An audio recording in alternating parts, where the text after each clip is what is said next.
After an initial 21 days of which your recording requires, when do you suggest that they listen to it? Can they, at what time, and how often? Okay, great question. So you have the initial 21 days or nights actually of listening to it, letting it put you to sleep. That's the way I recommend my recordings are used.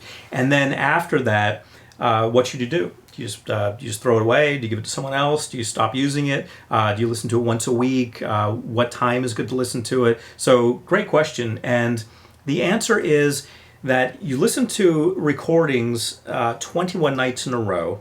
You don't have to hit every single night. 21 nights in a row is great.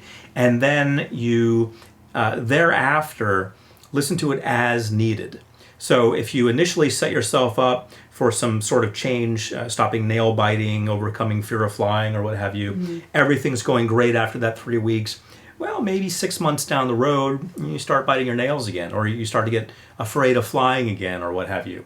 So it's time for a little booster shot, as I say. And at that time, I recommend about 3 nights. Okay. Put it in, listen to it for 3 nights, and you should be back up to where you need to be. Your subconscious mind is reminded, and everything is good again. What if it's been years?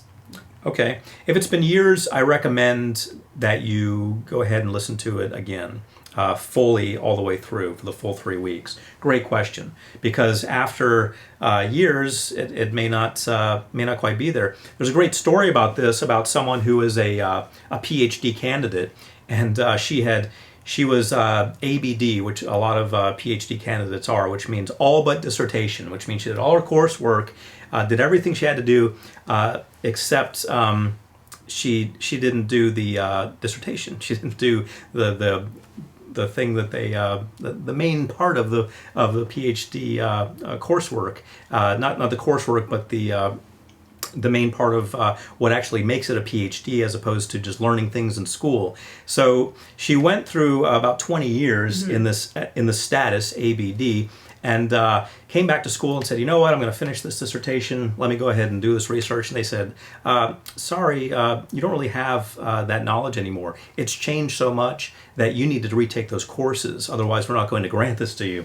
So it's kind of the same thing. If you think you're still going to have credit for it a long time ago, and you've actually started doing it again, biting nails, being afraid of flying, I would really say you don't really have credit for that anymore, because your subconscious mind has lost hold of it to the point at which we cannot say that there's any part of it that's actually helping you right now. Just like the lady who had done the coursework and thought it would still be appropriate now, it's really not, because she hasn't been taking continuing education courses, she never did complete the dissertation, and so forth. So we would say that the person needs to go ahead and redo it as if they had never done it. So start again, do the entire 3 weeks.